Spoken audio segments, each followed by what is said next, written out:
Welcome to Take5, a podcast produced by Go Short, in which we take a break from the festival to talk about the art of making short films, film festivals, and more. On today's episode, Eva Oosterveld is joining us for our little intermission. So grab a seat, take a break, and let us explore the art of filmmaking.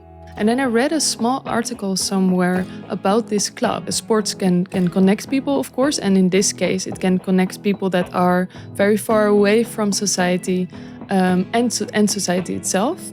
When I walked into the clinic, I was really open about this is what I would like to make.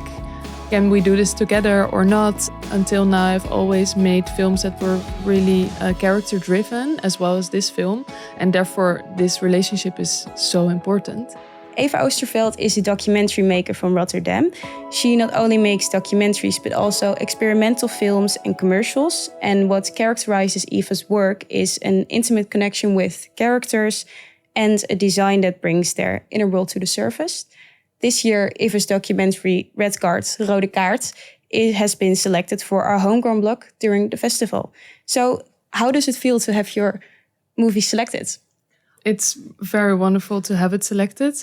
Especially at Go Short and in Nijmegen, it's special to show this film because it's shot here at the clinic here. So I already was here for a short screening 2 weeks ago with Go Short, and it feels very different to show it here because it's located here, and a lot of people in Nijmegen, of course, know the clinic, and some also know its patients. So that's really special. Yeah, can you tell us what Red Card is about? So Red Card is about the only soccer club in the Dutch National League for TBS patients. It's hard to actually translate TBS because it's a Dutch treatment, but it's you know it. Compulsory psychiatric treatment. Yes, exactly. In this clinic, there's a soccer field inside of the clinic, like in the middle. And this soccer club is very special because the soccer players are playing against clubs from outside the clinic. So this gives them a very rare moment of connection to society that they very often not have because they are in the clinic. Yeah. Yes. So how did you come up with the idea to make a documentary about compulsory psychiatric treatment, or TBS, to make it easier for both of us? So for my graduation film, and even before that, I think, I delved into the subject of reintegration. And so I was really into the subject, like I knew a lot about it. And then I read a small article somewhere about this club, about the existence of this club. And I was like, this is so special. Like I'm very curious what sports does in this treatment of this reintegration treatment. Yeah, because there's nothing like it. There's nothing like it. So I started to exploring and researching this club, and I found out there wasn't a documentary about it. So that's how the idea really started. And then the subject of having soccer as a medium or a thing that you can make a connection with, that was for me the really interesting part about this club, because I was like, soccer can be something to make a connection, like sports can connect people, of course, and in this case it can connect people that are very far away from society and society itself, but also it can be a mirror. So in this case, soccer is really a mirror for the players of this team. Yeah. So you made this documentary with the VPRO, one of the Dutch broadcasters. Exactly. And you made it for a series called Unwritten Rules, yes. Ongeschreven Regels. How did that collaboration take place?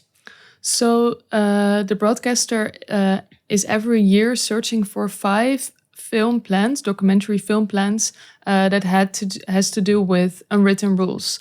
And for me, the unwritten rules in Red Card are really about the unwritten rules of society, and also the written rules, by the way. So for me, that connection I saw really clearly, and I was so lucky that the broadcaster saw this as well, this connection. So my plan was picked out to be one of the 5 of last year's series. Yeah. How did that process take place? Did you have to sign yourself up or? So the process of this year just took place. But what you do is they have the opportunity to hand in film plans. So you just write a film plan. It has to, I think you have a few questions you need to answer about the idea of your film. And you hand it in and they go through all the film plans and select 5 each year.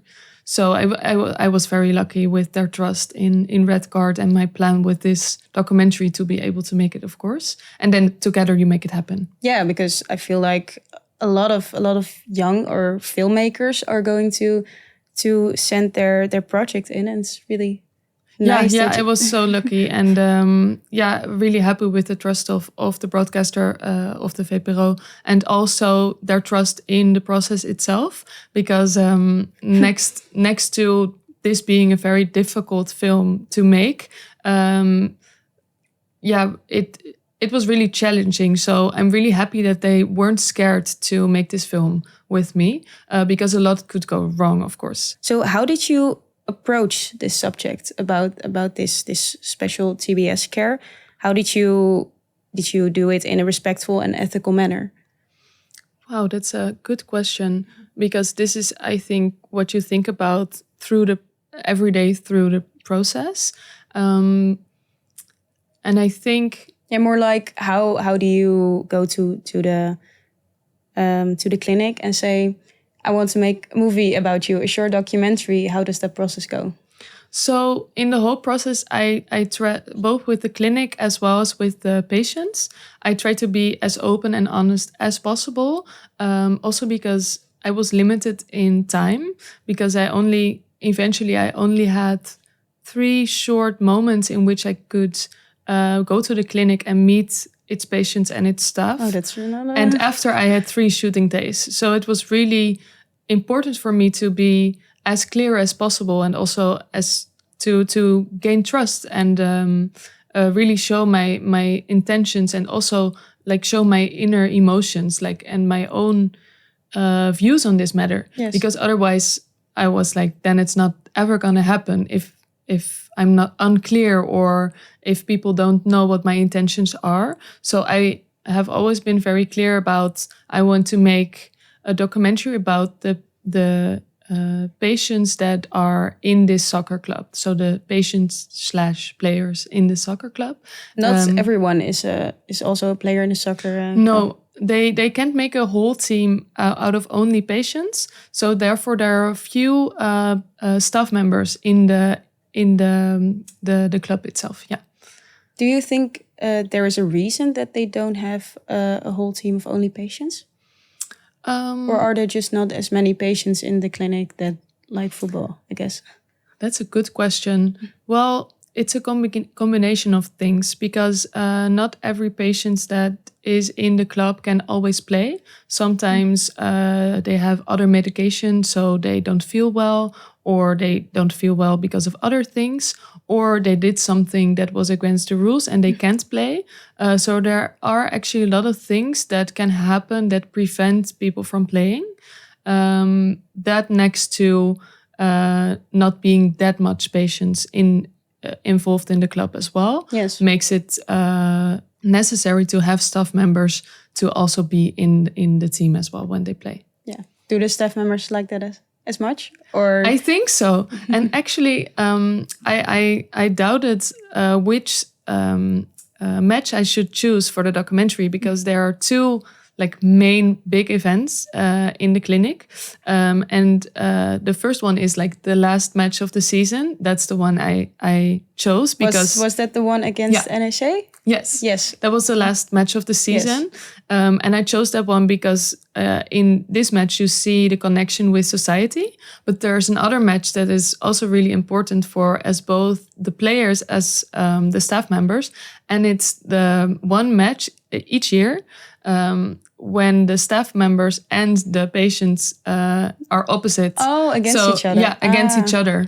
And then sometimes you don't have a complete team, but that doesn't matter. And this is also a really big thing, which everyone really enjoys and looks forward to. Like a moment they work through it. They are training a whole year for only that moment. I think so. Yeah. They were already talking about it for weeks when we were filming, actually. So sometimes I doubted, like, is this more interesting for the film? But then again, I reminded myself of my intention with the film, and that was really to show from the perspective of these patients how it is to be so far away from society and to gain that connection again through reintegration. Yeah, but also really close, actually.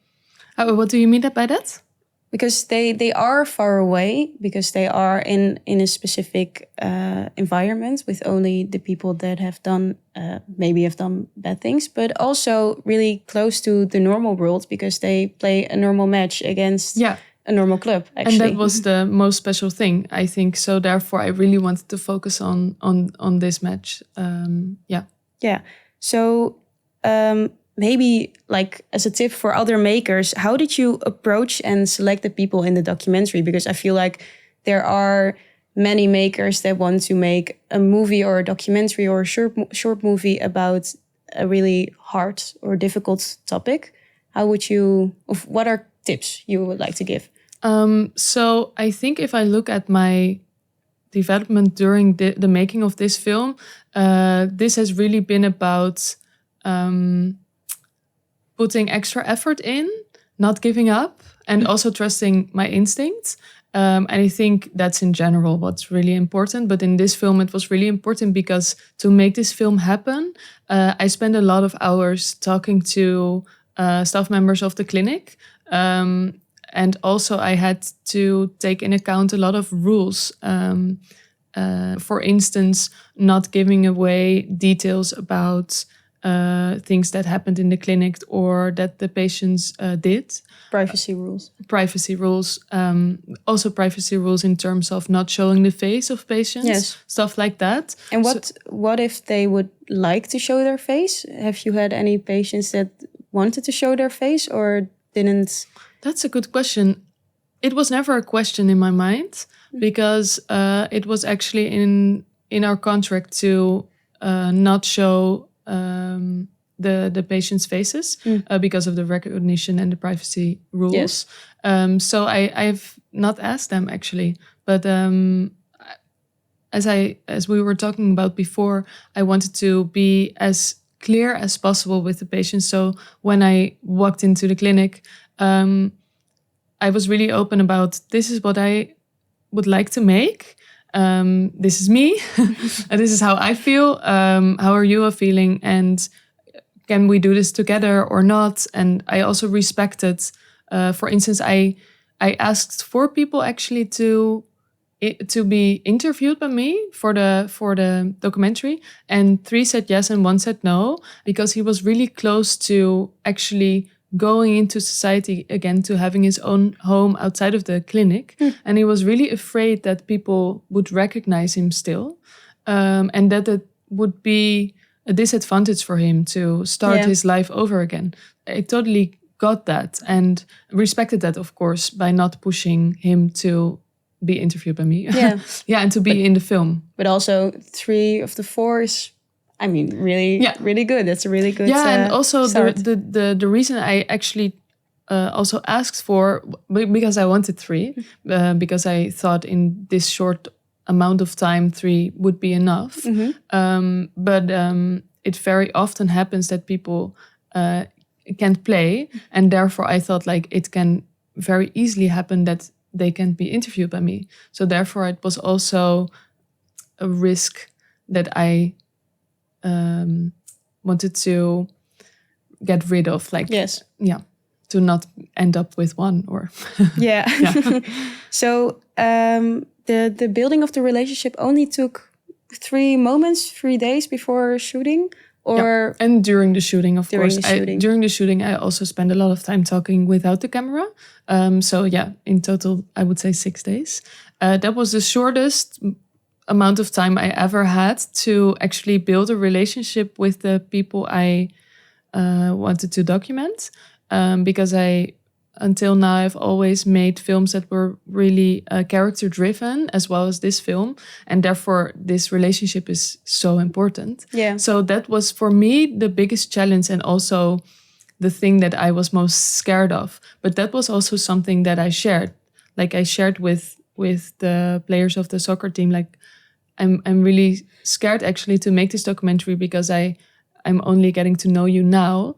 And it's so important for me to be able to tell your story in an honest way. So I have to get to know you very fast. Yeah. And therefore, I'm also going to ask you difficult questions already now, and not wait with it a few days, or like talk about soccer for hours or something. Did they have a problem with that? No, actually not. Were they really open about what they wanted to tell? Most of them actually were. And I think the only thing that I really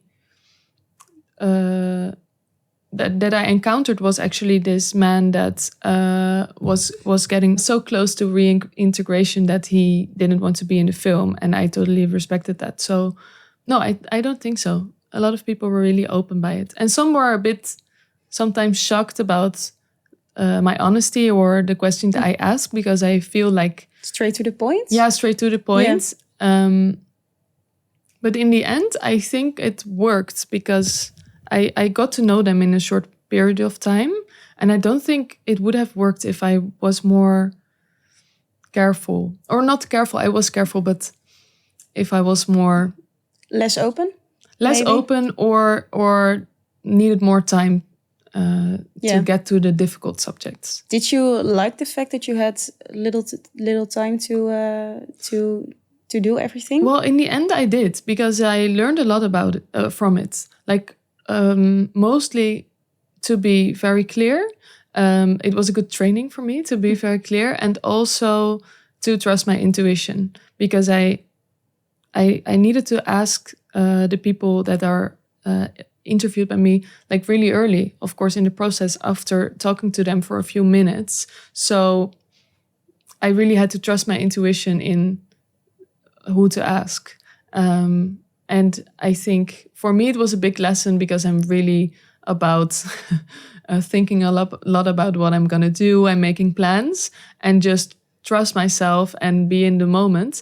That is something I really gained from making this documentary. Yeah, do you feel like it's really important to make such documentaries about maybe lesser known aspects of society? Because I mean, not everyone knows that there's a TBS clinic with a soccer team inside of it. I feel like most people don't even know it. I didn't know it before I saw your documentary. Do you feel like a lot of people should not only see your story, but see the documentary you made? Well, I feel like documentaries about hidden parts in society are really important, as well as research articles, for instance, because they can really make a change. By showing this side of society that we don't know, you very often see in the news that after a documentary came out, or a documentary series, or a series of articles came out, politicians get questions or get asked to do certain things.